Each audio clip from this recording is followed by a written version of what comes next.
Hey YouTube, my name's Brian. This is my first attempt at making a video that I'm going to put public, so please bear with me. I've seen a lot of videos in the last few days about guys about my age in their mid-40s, some of their baseball card collections. I wanted to kind of join in with that community, show off some of my cards, and kind of be able to discuss the hobby. And if nothing, I'll have this to look back on someday. If my kids decide they don't want to inherit my baseball cards, I may be selling them someday, so it'd be nice to look back on. Today I'm just going to do baseball cards. I'm going to do, I guess, my top 10. I don't know if they're, my top 10 by value or not. I don't follow that stuff daily, but I thought 10 of my best cards anyway, and I'm going to do baseball only. At some other time I could do I could do the biggest mistakes I've made collecting cards. I could do basketball, football, other sports as well. I've got quite a extensive card collection. So let's go ahead and get started. Number 10, I chose this T202 Hassan triple folder. This is Cobb Steele's third. I guess the reason, and it's rated a PSA 5. The reason I like this card is it's got two Hall of Famers on there. Huey Jennings, I believe, is in the Hall of Fame as well. But the Ty Cobb, let me zoom in a little bit.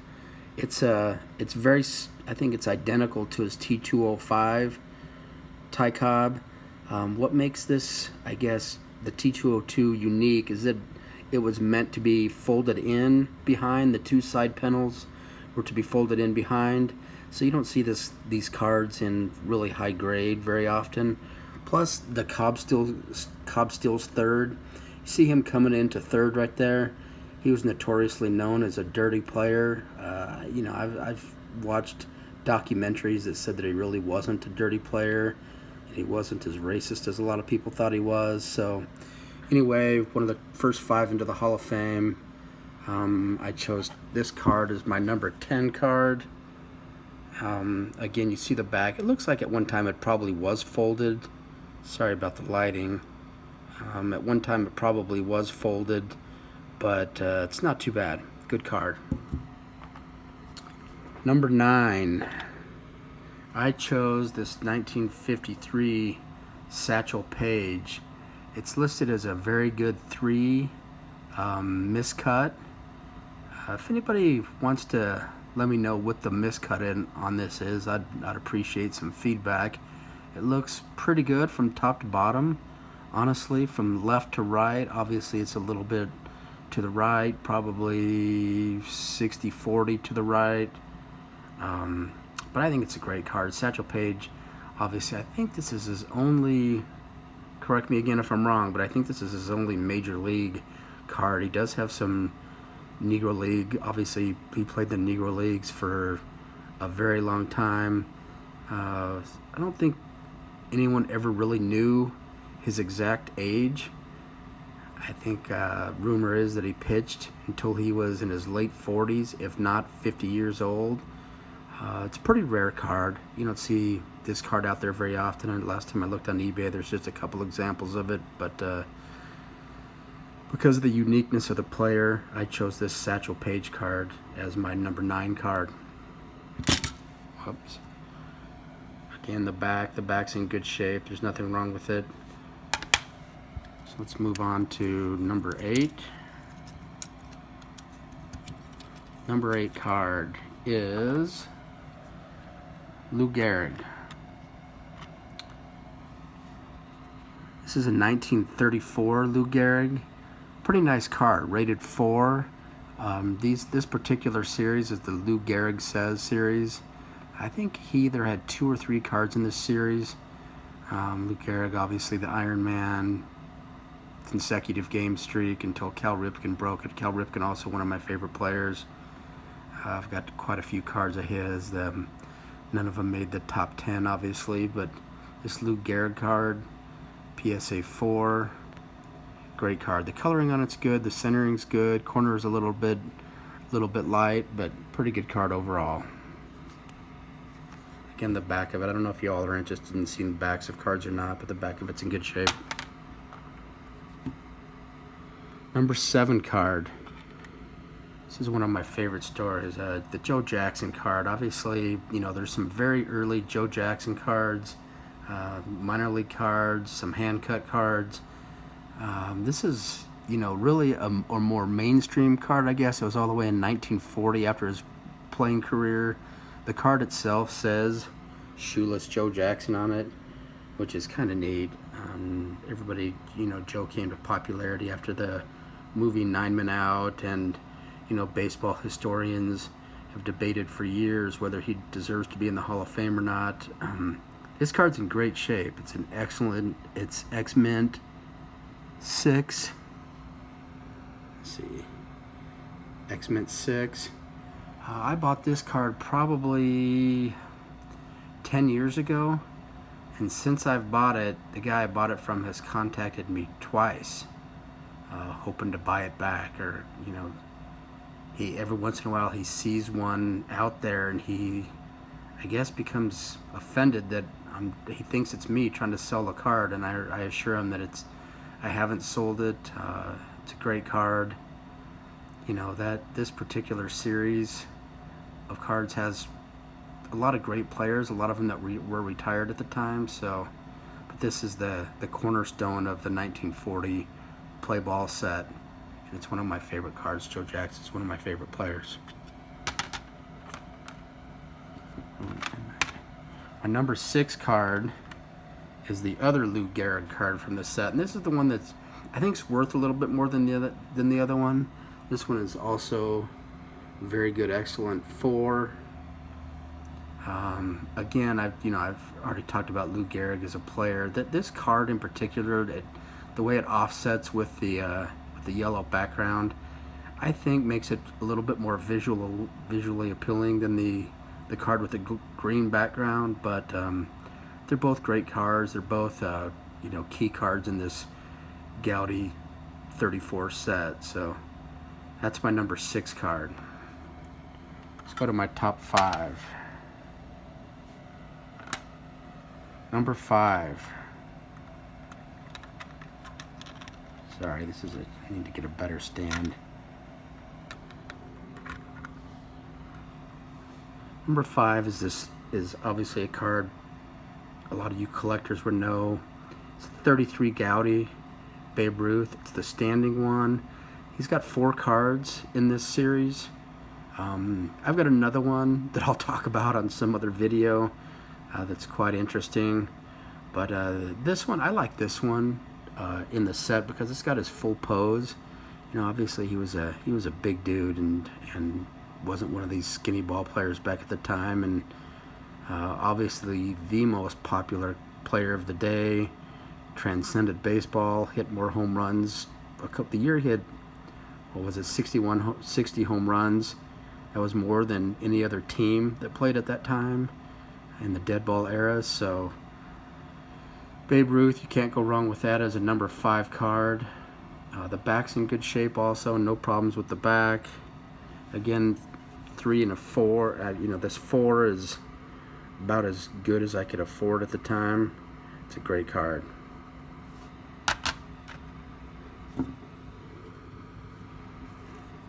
Number 4, T206 Ty Cobb, red.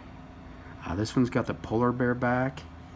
I've been watching a lot of videos on these T206 cards. Obviously, it's one of the most famous sets of all time. There's so many great players, so many different poses for these different players. The portrait, kind of, some people just collect the portrait cards. Some people collect certain backs. You know, the Ty Cobb in red, I guess, does come with a Ty Cobb back. This is a polar bear back, so not the most rare, but still a great card. Again, this is in very good, excellent 4.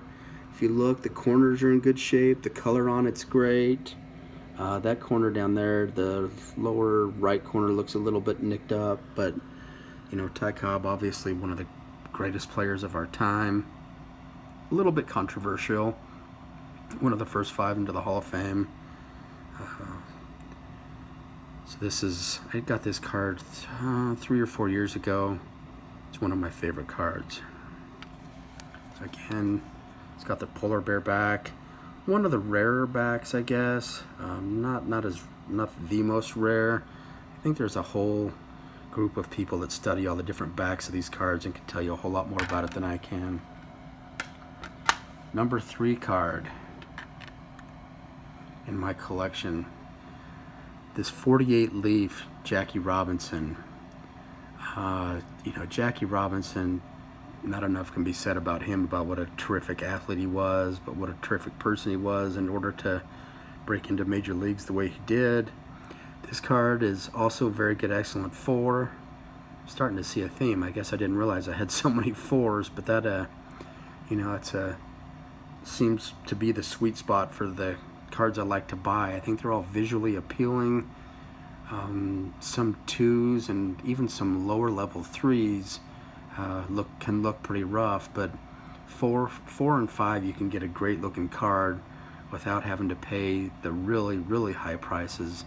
A lot of these cards that I'm showing you are still have some pretty good values to them, but this card in particular I think is iconic in the industry.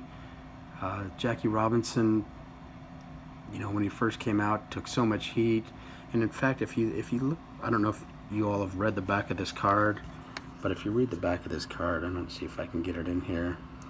It starts off as first Negro player in modern era, in modern organized baseball. So just the language that was used back then in referring to African American players, and obviously he went on and had a great career. I don't have the stats about how many times he made the All-Star team, etc., but this is one of my favorite cards. And again, I bought this card probably 4 or 5 years ago, and it's my top 3 card. Number 2, 38 Goudey, Joe DiMaggio. This card's a little bit nicer. Excellent 5.